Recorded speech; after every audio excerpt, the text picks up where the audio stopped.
What is up, everybody? Welcome into the Guilty as Charged podcast. My name is Steven. I am your host. Joining me, as always, are Tyler and Alex, aka City Walk and Rock, Paper, Scissors. We'll start with you, Rock, Paper, Scissors. How you doing today, man? I'm doing pretty good. I just wanted to start with a quick icebreaker. We can just do that, and I don't know. I don't know why people hate Nick Sirianni so much. He likes to play rock paper scissors, and because the Alabama wide receivers played rock paper scissors, Jalen Waddle or Devonta Smith confirmed. I guess that's one thing to say. As long as he's not asking them which coach that they would want to punch in the face if they had the chance, I think he's okay. Or why does he look at so many Instagram models? I think he's doing okay. City Walk, Tyler, how you doing, man? I'm doing very well. I think there are many coaches that players would want to punch in the face. They just won't say it. I'm sure there were a couple of times we all wanted to punch Shane Steichen in the face last season, as well as Anthony Lynn. But this season, no punching so far. Yeah, reading, I don't know who else read Bruce Feldman's story today from The Athletic, but I certainly wanted to go punch a few coaches in the faces after reading that article. So we've got a fun show for you guys today, but before we get started, I do just want to say if you are listening to us, on a podcast platform, please leave us a rating or review. We always appreciate that feedback, and those do really help us grow our portfolio and our profile. And if you're listening to us on YouTube, watching us on YouTube, please hit that subscribe button, turn on those notifications, and make sure you're not missing any kind of content. We just published Arjun's first Chargers Analytics episode, which was fantastic, kind of going over the pass versus run ratio. I think he did a fantastic job.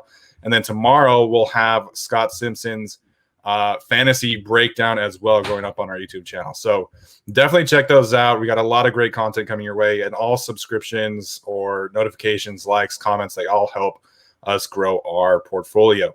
So that being said, we are going to talk about a few things. The focus of our episode today is kind of going over these nightmare scenarios, if you will, that could come next week, which is going to be so cool. You guys will be listening to this officially 1 week away from the draft. So before we get started there, though, we did want to talk about the official news that the Chargers and everybody else in the league is going to be able to change their numbers if they so choose. Alex, you kind of had a general reaction to this about, the Joey Bosa 99 thing. So I'll get your thoughts here first about the NFL officially passing that rule to allow players on the outside to go numbers 1 through 50 if they choose.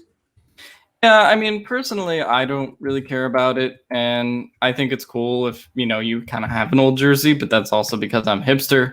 And I think that, there was a bit of an asterisk with that because they said that players could start changing their jerseys this season, but if they want to change their number, they have to pay for whatever was left in terms of the inventory, inventory that they had.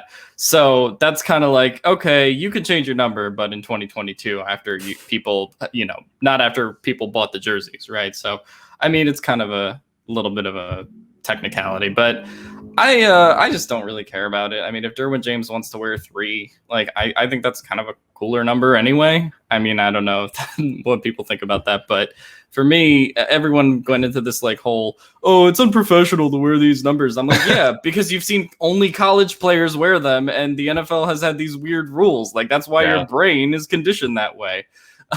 So I don't care. I mean, as long as we don't get quarterbacks wearing 72 or something, some ugly number, I don't care. I think it's fine. And I actually think receivers wearing single digits is cool too. Sue me. I don't have much to add outside of that. I really don't care all that much either. Do what you want with your number. If you have to buy the whole inventory, go for it. I don't know how much that would cost. I'm not really sure how many, Justin Herbert jerseys there are printed, or Kenneth Murray jerseys, or Derwin James jerseys, but have at it. If you can afford to buy all those old jerseys, first of all, give it out. I'll take an old Kenneth Murray, whatever. If you're already buying it and there's nothing to do with it, give it away. Sign it. Do whatever you want. It's your shit.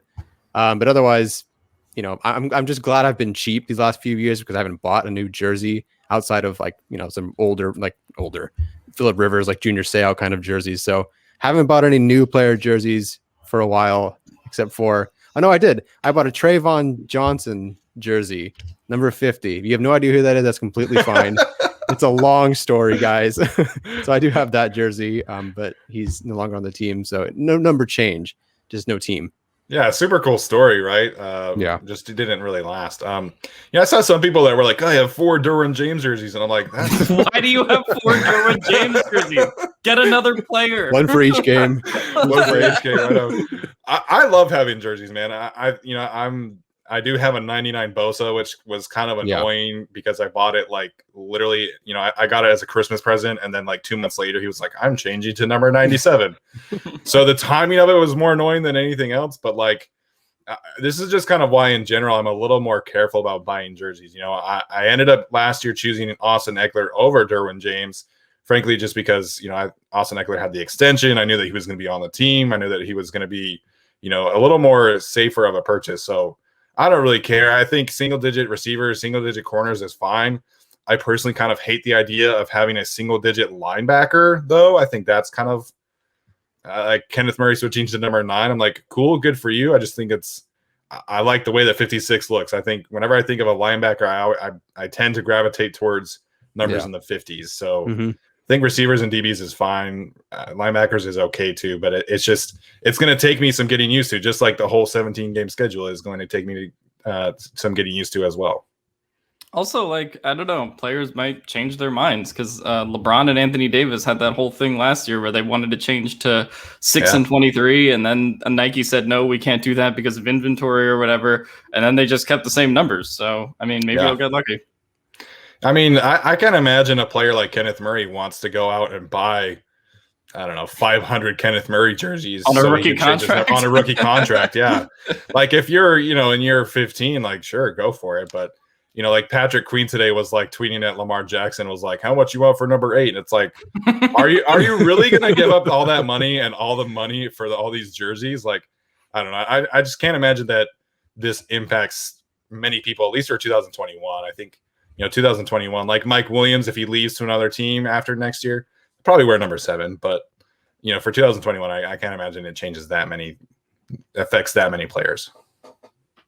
Yeah, I don't think it'll affect too many players either. And like, just diversify your jersey portfolio, right? It's like investments. You got to get don't buy 4 Derwin James jerseys. If you sink all your money into all of them, you got Herbert, you got Eckler, you just diversify, and then you won't be as disappointed when, I don't know, Herbert changes his number to 69 or whatever. Like, you just gotta diversify, man. Yeah, but you're talking to an audience where everyone just bought Dogecoin like for a ton, and they all started to do a Dogecoin day yesterday. So well, I don't think they're diversifying anything anytime soon. People do that with their, I don't know, like GameStop. People hop on Dogecoin, whatever people on the internet tell them to do. It's like just learn to buy your own shit, and just figure it out on your own. Don't listen to peer pressure. There you go. Well said, Alex. So the other kind of news that we didn't really get to talk about earlier was the fact that a lot of these teams really are kind of opting out of the quote unquote voluntary mini camps, right? Like they've always been voluntary, but they've always kind of been required. So the Chargers have said they have sent a message to the players union that at least some of them will choose to opt out of the voluntary mini camps. They've been doing a lot of virtual work anyway. So, I think this could impact a lot of veteran players. I don't think this is going to impact many younger players. We've seen even Derwin James kind of living at the facility recently. So, Tyler, what do you make of the NFL in general, taking this kind of stance, or the players union, rather, I should say, and how it impacts the Chargers specifically? I was reading Michael Peterson's article, and he said, following this announcement, luckily last year's virtual offseason did not show to be detrimental to the on-field product. I don't know if I feel I agree with that, because every team was losing a key player by like week 2, and then the Chargers lost almost every single player from there on out. But if this is going to impact and maybe help the younger players more, that's great, because there are 9 rookies on the way right now. Well, I mean, I guess what I would say is I don't know if like all the injuries last year were because they weren't doing workouts in April. Like, I don't know if that carries over all the way. Like, someone, some dude didn't tear his ACL because, he didn't work out hard enough, jumping between. You just jinxed it, by the way. Well, I mean, they did the voluntary workouts in 2018, and that was when Hunter Henry tore his ACL, right? Like, I mean, so, players just get lucky and unlucky, and it's not like players are going to stop working out. Like, I mean, unless you're Darius Bradwell, but it's not like it's not like players. It's not like players are just going to like stop working out and become hefty or whatever. Like, they're going to still be in shape, and they'll show up in the first Brown. Oh gosh, the first week of July, and it'll be fine. Like, I don't feel like it had much of a detrimental impact to last season. Like, but I know there were more injuries, but some years you get more, some years you get less. And the Chargers, it's always more. But I just don't think you really like are going to have a much more decreased product because of this. Like, this was the same way it was last year. And I think unlike last year, I mean, they're probably going to get into training camp in July, and it seems like they will actually have a preseason. So I don't think it'll be seriously detrimental in any way. Yeah, I don't necessarily disagree with what Michael Peterson was saying, because to me, like, the more important aspect of it is like what Alex is saying, a full training camp and a preseason. And, I think people kind of have undervalued preseason in terms of younger players. And I totally understand why veterans have kind of taken this stance of like, we want it gone and stuff like that. And, that makes sense to me. But if you look at like what the Rams have been doing the last couple of years, is that they only play the young players in the preseason games. And I think that's really how it should be, because those games are so valuable. Like, everybody who loves Easton Stick, right? Like, it would have maybe been a little bit different if we had seen a preseason of Easton Stick last year. Same with kind of Jerry Tillery, Trey Pipkins. So to me, that's the more important aspect of it. As long as these players are able to, kind of, establish relationships with the coaching staff, with their other teammates. Justin Herbert, Keenan Allen, and Scott Questenberry were golfing today. So there are other ways to kind of grow that bond with your teammates besides just, working out as a team. So as long as that's happening, and I mean, Brandon Staley installed that defense last year with the Rams, almost 90% of the offseason was virtual. So I'm a little hesitant to say like it's a good thing, because I think more football is always good for these young players. But I don't necessarily think it's a bad thing either. Yeah, I mean, pretty much in the same boat. I don't think it'll have much of an impact in terms of the actual product you see on the field. And, if it prevents, some bad injury in training camp, I don't think that's a bad thing. And, and we're, while people are getting vaccinated and, COVID is still around, right? And not everyone does have access to a vaccination everywhere. So, I mean, just being safety and precautious with something that isn't super relevant, I mean, I think that's probably the best thing to do. Yeah, totally agree there. So definitely something to keep an eye on, but I don't think we know enough about how this is going to pan out to like really say. So we're going to move on now to these draft scenarios. I had one in mind I wanted to start with, and then Tyler tweeted out today the idea of the Chargers potentially taking Najee Harris at 13. So we're going to start with the idea of the Chargers taking a running back here.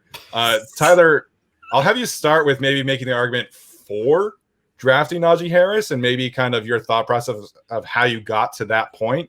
So kick us off there with Najee Harris at 13. Yeah, I was getting blackout drunk. No. Najee Harris at 13. Look, I think I keep coming back to this. I think this is the scenario that the BPA crowd is forgetting. Like, for some reason, it just stops at corner and wide receiver, but never goes to running back. You could see a world where Harris is the best player available, depending on who goes in front of the Chargers, of course.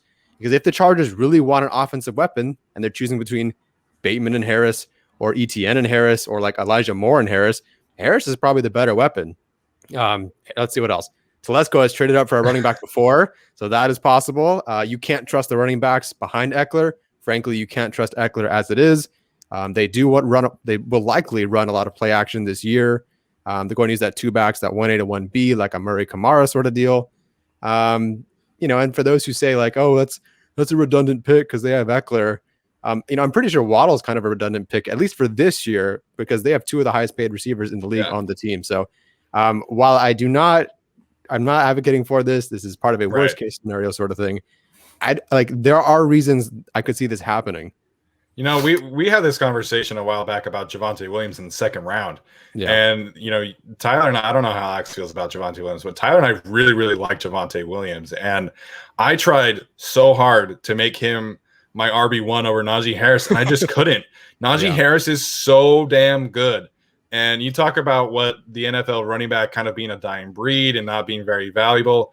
But Najee Harris is a true, like, 3-down back that can catch the ball out of the backfield, run routes, be effective in the screen game. He can run outside zone. He can run power runs.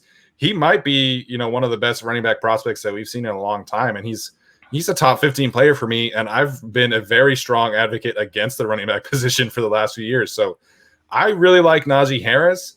Obviously, I would hate this pick, but, you know, I would understand, you know, why someone would say that that's the best player available. Because if you're looking at a board, you know, without Patrick Surtain, J.C. Horn, Rashawn Slater, and maybe the receivers, depending on how you feel about them, you know, I think that is kind of a something that people have not talked about Najee Harris being the best player on the board. So again, not advocating for this. I'm sure I probably just talked a couple people into that, but please do not take a running back at 13. That would be an atrocious use of team resources. Yeah, not only would I hate this, I would hate this more than if they picked Jalen Waddle, and I would probably hate this more than if they picked, like, I don't know, OT7.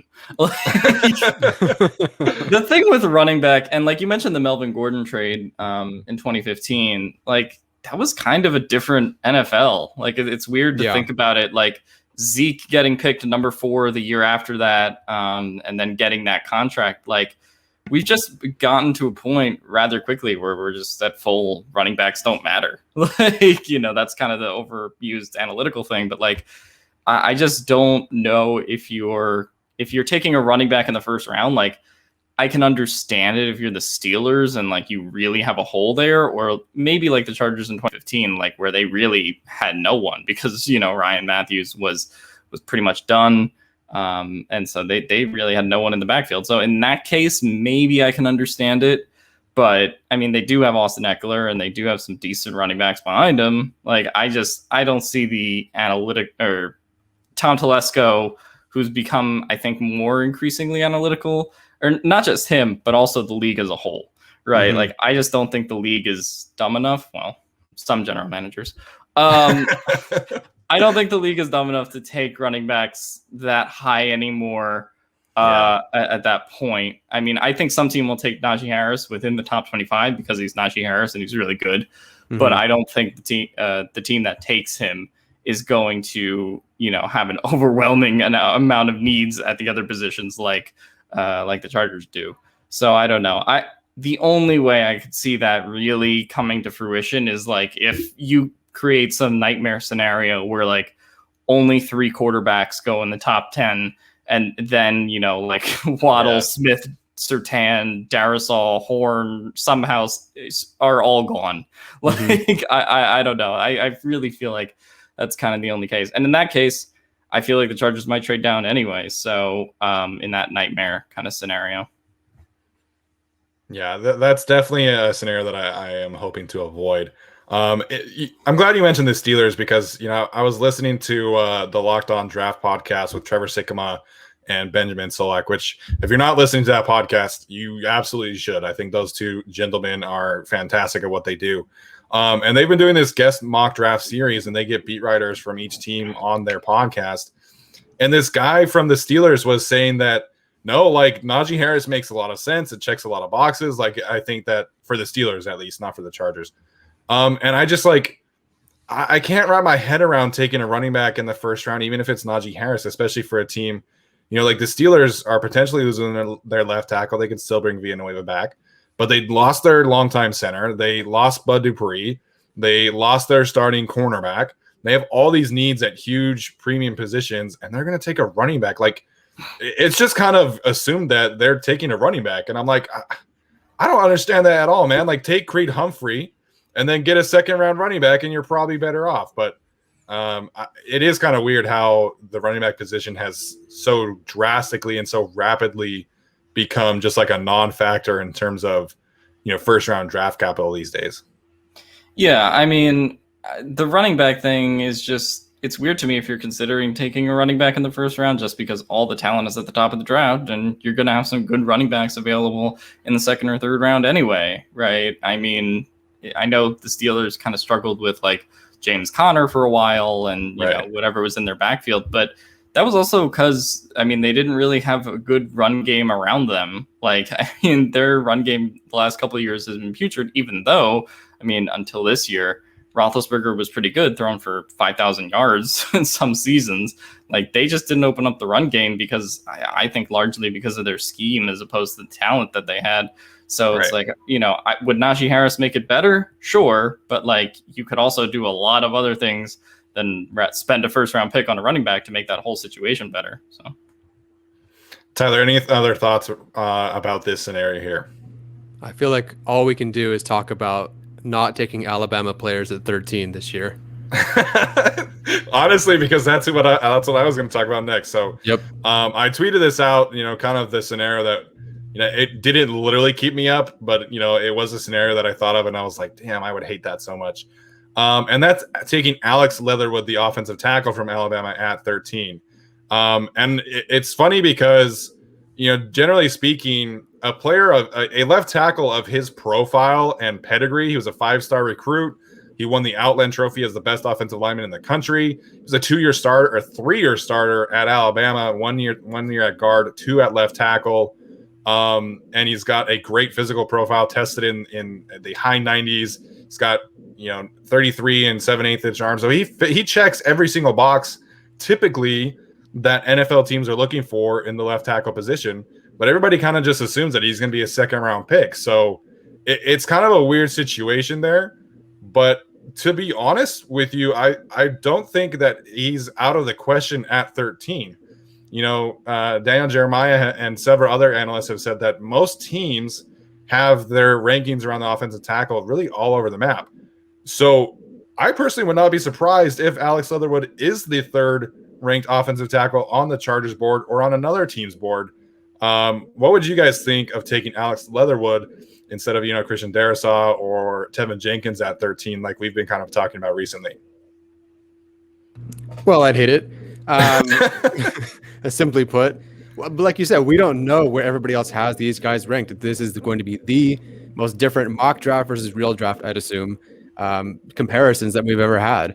And also, if you want to talk about, you know, what the Chargers are looking for, or at least what Chargers fans think the Chargers are looking for, they think, okay, let's take, you know, Tevin Jenkins. He has a right tackle, but let's make him our left tackle. And if that doesn't work out, he can be our right tackle of the future. Or Elijah Vera Tucker, let's play him at left tackle. And then if it doesn't work out, we'll play him at left guard.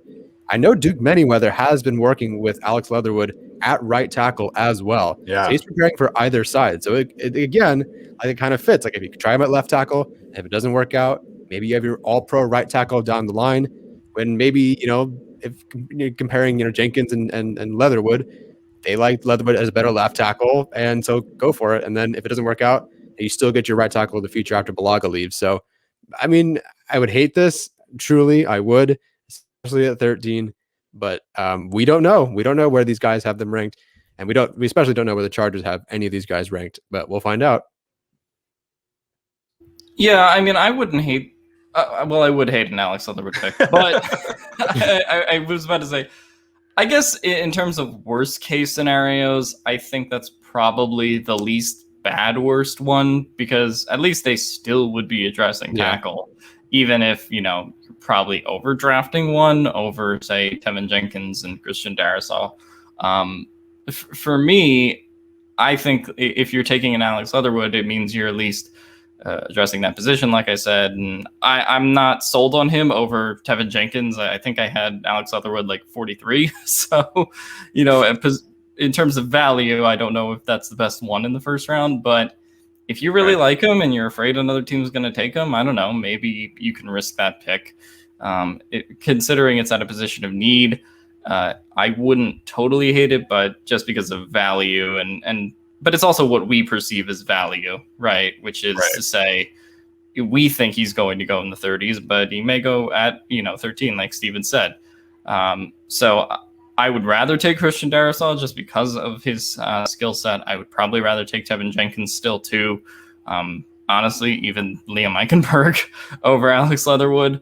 But in terms of addressing a need, people were very high on OT at 13, and it would be very Tom Telesco to be like, yeah, I got you your OT at 13, Alex Leatherwood. So you guys can't complain.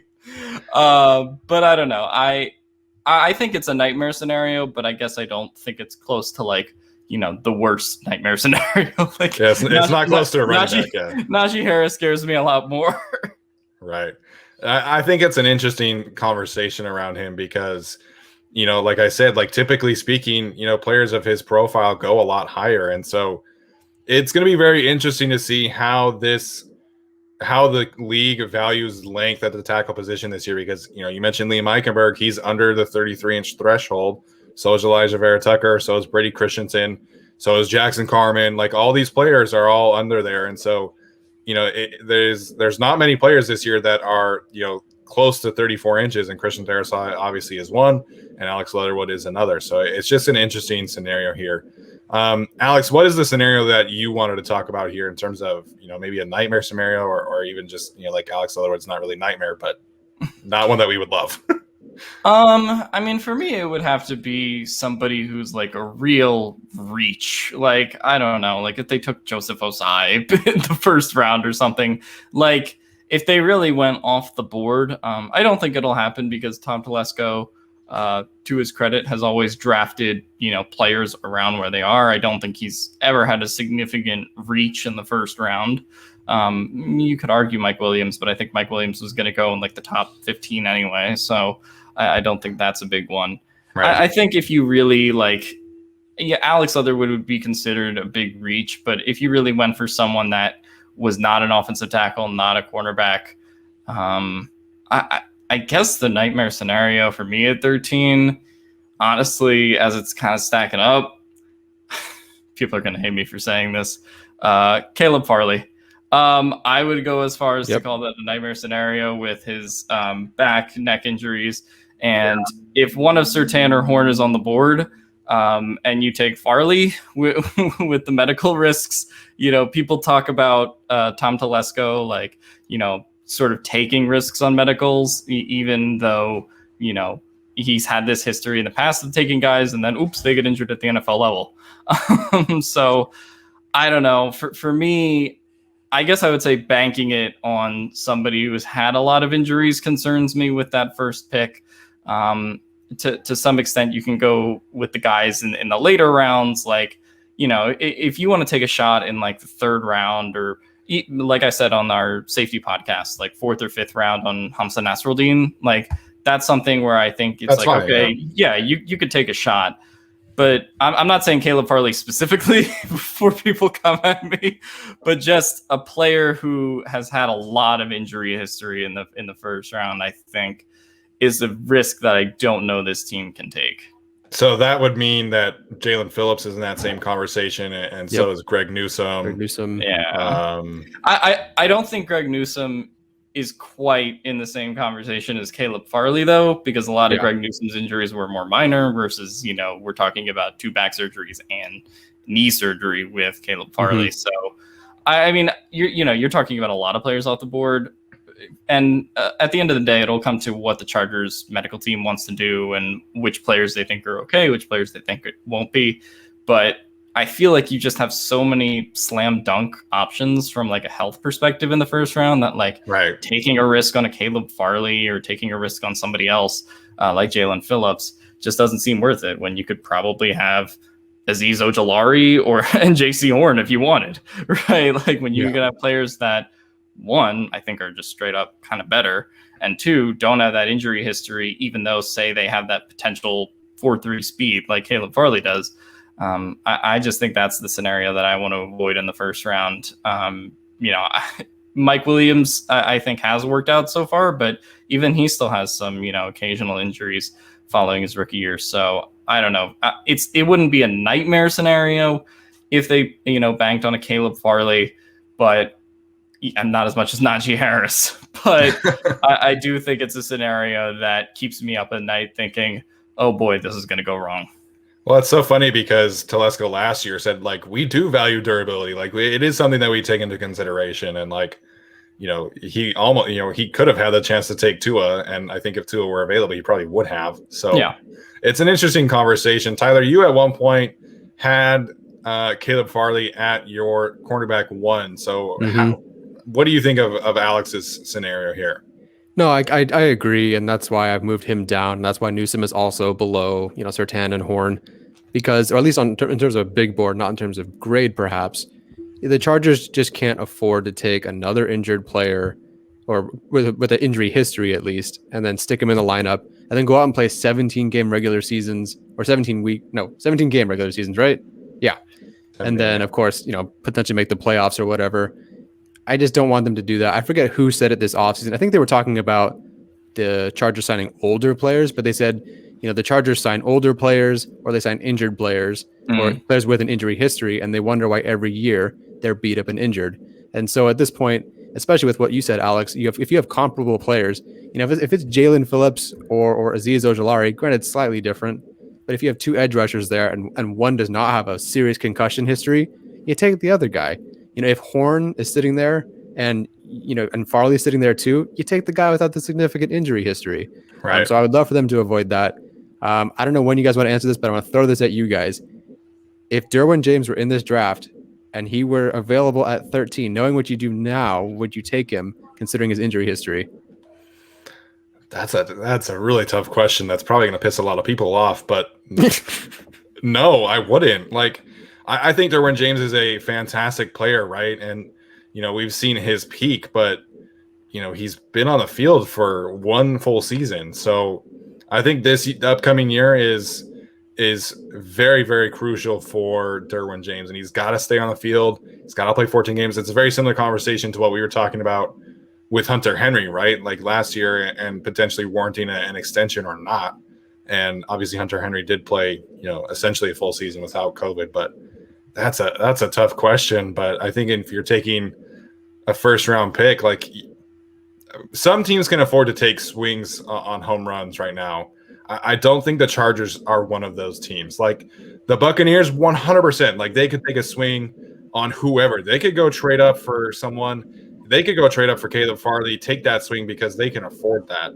The Chargers can't. The Chargers, I would love a home run pick, right? But the Chargers, frankly, just need a double. They don't need to have this amazing all-pro Hall of Fame player. They just need someone to be above average, whether that's at left tackle or corner or something. They just need to hit. They don't necessarily need to hit a home run. Yeah, and I just think it's also because of the positions of need that they have in particular. Not just that they need starters at those positions, but they also need depth, in general, down the lineup. And if your first pick is going to be a Caleb Farley or somebody like that who's had all these injuries and isn't quite dependable, then, you're pushing that, depth down the line, right? And if you take a Caleb Farley, say, over JC Horn, now you're saying, okay, well, now we have this injured guy that's not as dependable. And now if he gets hurt, oops, we have to put Brandon Faison in. That's kind of the position you put yourself in. And look, they may take another corner, sign another corner at some point. But I just think it's not specifically all the needs they have, but just how thin this roster is once you get past the top spots, say Michael Davis and Chris Harris. And once you get past them, it's not very deep. So, and you could say the same thing about linebacker and a lot of the other positions on the roster that are good, but they just need more behind them. So I think if you're taking an injured player to start at a position, it puts you at a disadvantage. Obviously in the hypothetical that player gets hurt again. Yeah, Caleb Farley's situation is tough, right? Because it's some medical injuries. He opted out. He's only played 1 full season at the cornerback position. So, Ben Fennell kind of floated the idea that in our conversation that, some teams might be looking at a redshirt situation for him where he's not playing as a rookie and just, kind of getting him healthy first and foremost, which I don't know if I would go that far, but, it is interesting. So, Alex, if you know that the Chargers are trading down, at what point would you then be okay with Jalen Phillips or Caleb Farley if they're trading down? The second round. I I don't know. I don't mean to be like harsh, but to me, like if you're still on the board in the 20s and your choices are like Caleb Farley and Jalen Phillips, or you can take like Liam Eichenberg, I don't know. Like I'm kind of gonna take Liam Eichenberg there. Like I know the upside argument, but OT is still their biggest need, and you have a guy who doesn't have serious health risks. Like to me, that's kind of the answer there. And maybe we look back on this in 5 years and say, oh, Caleb Farley's actually had a great career and he's an all-pro and he never got injured, and that would be great. But I just don't have high confidence in that happening. Personally, I mean, given the Chargers' injury luck and just given the amount of injuries Caleb Farley has had. So for me, I think they do need an impact player who's going to play on day one in year one, right? Particularly with this draft. So a redshirt idea is cool. I think, like, you know, we talked about the Buccaneers and like all these teams that are super deep. And you can take a chance on not a project, but someone who's going to take a redshirt season or maybe comes in 10 games in following their injuries and stuff like that. Or the Chiefs can do that because they're the Chiefs. But like the Chargers do need an impact player on day one, whether that's a quarterback, whether that's an offensive tackle, whether it's a wide receiver, whether it's Najee Harris. Like they need someone who's going to come in on day one and make an impact. And I think if your injuries prevent you from doing that, it's like, what conversation are we having? You know, like Caleb Farley's got to be a year away from being a year away. Like, I just don't think they can have this conversation with where the team is now. The only case I'll make for it, let's just make a case for it. I'll say the Chargers, if they have a player, let's say it's Farley, and they know he's going to redshirt for 10 weeks or the whole season or whatever, I wouldn't take him anyway. But making a case for the Chargers are not going to the Super Bowl next year. So maybe they could wait for that player to get healthy because they are that good. Like I think Tom Telesco did draft Jerry Tillery knowing that he wasn't really going to have a full offseason, and they wanted to have him like that next offseason, become the player that they're supposed to post Phillip Rivers, perhaps. Post Phillip Rivers. Even though they knew like at that year they weren't going to be that good, maybe down the line when we're supposed to start contending, he can be there. Same with Trey Pipkins, I guess. Like they knew that he wasn't going to be their starter. Not a third round pick really shouldn't be, but they knew Pipkins wasn't going to start week one. But they knew post Rivers that by the time we get to that point, maybe he'll be ready. Currently hasn't worked out yet, but that's what I could see them doing that for like Farley if they believe that it's just like a one thing and they can get it all figured out this year, and then the next year when we are supposed to be a contending team and we can make these crazy moves, he's ready to go. Yeah, is Tom Telesco just going to keep pushing this down the river so he's never on the hot seat? Like, yeah, Caleb Farley, he'll be ready in 3 years. So Gruden is. So I'm gonna need another extension if we really want to see the full potential of this roster. Right. And that's the thing. Like I saw, that Drew Rosenhaus stuff where he was like, yeah, we actually checked Caleb Farley's medicals and all the doctors said he was okay. It's like, okay, Drew Rosenhaus, and you're his agent. What are you supposed to say? Yeah, like what is he gonna say? And like, oh, all the teams told me Gregory Rousseau is gonna be a first round pick. Like,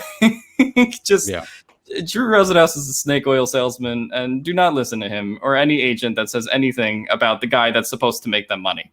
Yeah. But I don't know. For me, I'm not down on Caleb Farley. Like I think talent wise, he's the second or third best cornerback on this draft, depending on who you ask, following Patrick Surtain. But I just think that you can't take that risk on his health, and that goes for a lot of first round picks, like you mentioned with Jalen Phillips. But and there are guys in the second or third rounds that I'm not like particularly keen on taking a chance on their health either. But for me, I think the Chargers need some impact players who are going to contribute this year, at least day one, and maybe 2 of the picks on day 2. Yeah. I'm not going to rule out Caleb Farley being a possibility just because of how talented he is. If Surtain and Horn are both off the board and the Chargers and maybe Slater too, and the Chargers are looking at Farley or one of the tackles, be it Tevin Jenkins or Christian Darrisaw, I wouldn't be surprised if it were Farley. Like, I think that is a possibility. I wouldn't be surprised too. Yeah. So just it's definitely something to mention here. Let's move on to some non-first round options here. I think for me, one of the things that I have kind of moved off of And even though I really, really like one of these players, I don't want the Chargers taking a tight end until day 3. I don't think that they can afford to really take a chance on a tight end, a Hunter Long, a Tommy Tremble, who I love. I love Tommy Tremble, or a Brevin Jordan, because frankly, they have too many other needs. I think they've got to come away from the first 4 picks with 3 starters. I think they've really got to be able to get a starting corner, a starting safety to go alongside Nasir Adderley and Derwin James, or a starting edge rusher potentially, and obviously the offensive tackle. So if it's at 97, like, I guess that's okay if Tommy Tremble is there or Hunter Long. But I'm at the point where I don't want to see them take a tight end. I'd much rather just prefer them kind of punt that position to next year, maybe take a blocking tight end on day 3. So that's kind of where I stand on the tight end position now. Oh, do you want to go, Tyler? Nah. Okay. I don't have a problem necessarily taking a tight end as much, just because I tend to not think that they're going to take a safety as high, even though, you can make the argument for like a Richie Grant or somebody. I just feel like they're going to go, corner at least in those top 3. And then, we talk about OT and potentially edge rusher, or potentially a pick that's, another defensive player in that realm. I don't have a problem taking tight end at 97. If Hunter Long is there, I'm fine with that. But I also don't see it as like a huge need. If they want to take a chance on it, or just run it with, Donald Parham, Steven Anderson, and Jared Cook, I'm fine with that too. It's not like a dire need for me, but if you do find value, and maybe a guy like Tommy Tremble falls farther than you thought he would, and he ends up in the 3rd round, like, kind of wouldn't hate it. Yeah, I guess I wouldn't hate it. Like, I'm a big Brevin Jordan's Bible thumper, whatever you want to call me, and I really support, taking him at some point. But like, you can't take him in the 2nd. Although, look, if they did take him in the 2nd, I would sort of be okay with it, because at least you didn't take a wide receiver at 13. Like, at least you took care of your, hopefully. Oh man, wait till they take Jalen tackle. Waddle and then Brevin Jordan. You know what? Then go for it. Honestly, if that's what they want to do, go for it. Like, y'all's analytics and whatever told you that, fine. Like, whatever. What do I even know? At least one of those players can block somewhat, I guess. Yeah, Brevin Jordan, that offensive tackle. There you go. Big man highlights in the end zone. I like it.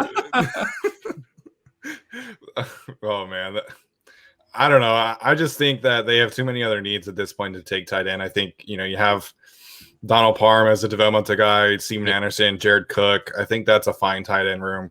Just punt it, take a blocking tight end like a Dylan Schoner or a Sean Byer, John Bates kind of player.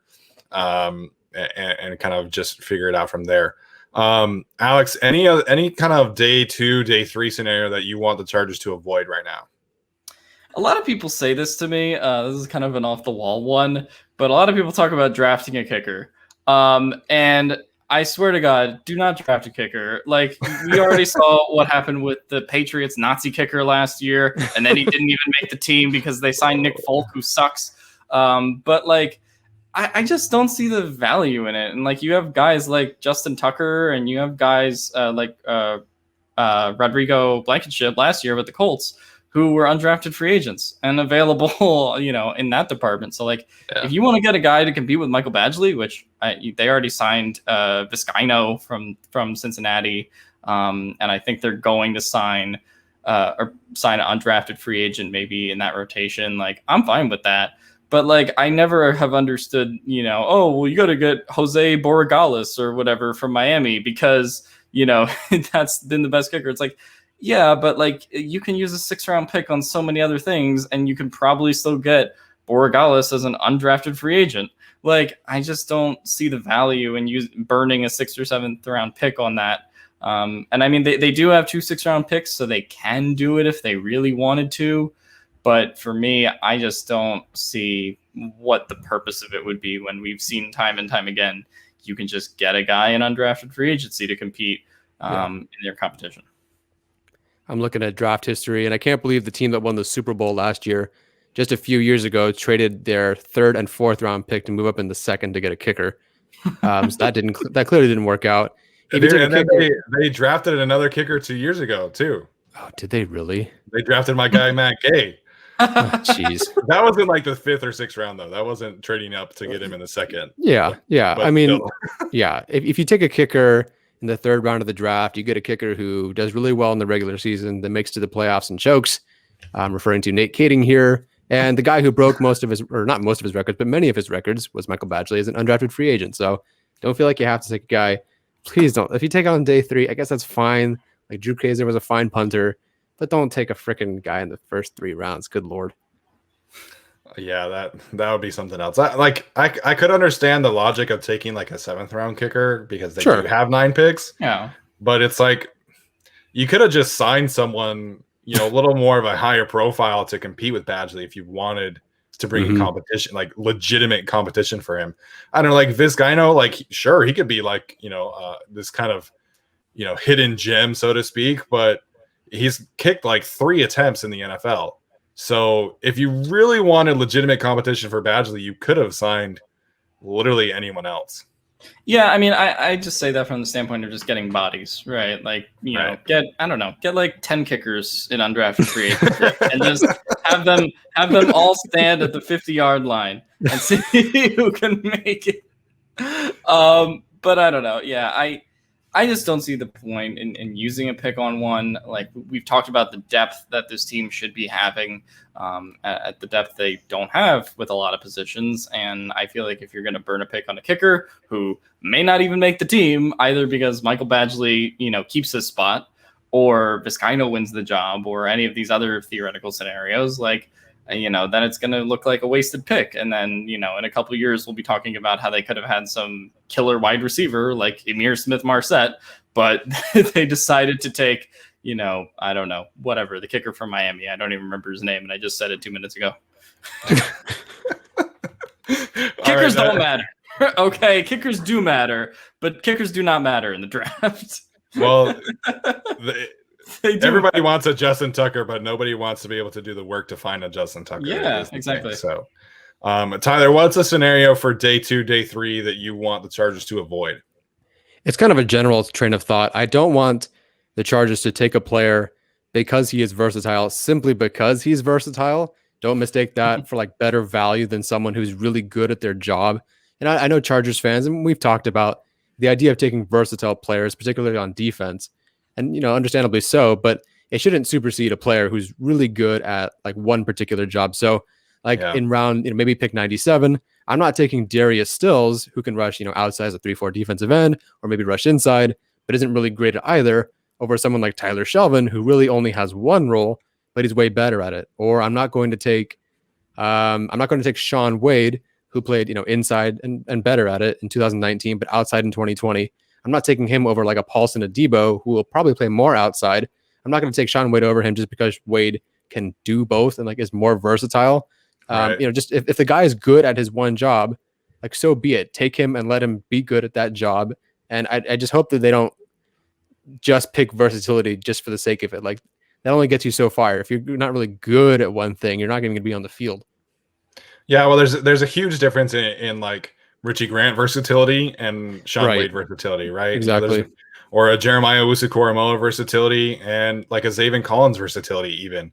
I think that, the word versatility gets thrown around so much. And like, if you're looking at, somebody like Elijah Vera Tucker, who we've seen play at an elite level in college at left tackle and guard, or someone like a Royce Newman from Ole Miss, who is like a 3rd, 4th, 5th round pick, who's played tackle and guard, but not really that good. Like there's a difference between being truly versatile and just kind of being like a master of none. And I think that's kind of where that conversation is headed. Yeah, I'm going to be honest. It's probably my fault that we use the word versatile so much because I used it with Isaiah Simmons last year and I used it with Hamza Nasruddin this year. And it's just like, I look at the box snaps and I'm like, ooh, I watched this guy on video and he had 300 snaps in every level. Right. That is fun. So, that's a bit of my guilty pleasure. But I do think that, when we talk about versatility, like if you have a guy that you really like, I think that's just, you take whoever you think is going to be the better player over whatever, versatility there is. I do think there is functional versatility from the standpoint that, like, okay, like special teams, right? Like we talk about, hey, does this guy have special teams experience? Like, to me, that's a bit more like proper versatility than, oh, this guy has been a cornerback in a lot of different schemes or something like that. So I think if a guy has done a lot of things that aren't necessarily his role or his position, that's kind of what I like to see in versatility, especially something like special teams kind of on a resume. But yeah, I don't value versatility over draft position for sure. No doubt. All right, guys. Any other thoughts here before we wrap up today's show? Draft Richie Grant. Thanks for bringing him up. Yes, I concur. I hope everybody has fun at the draft in 1 week, and I hope they don't take Najee Harris. Yes, and I think the biggest mistake that we can all agree on that we want the Chargers to avoid it is not investing.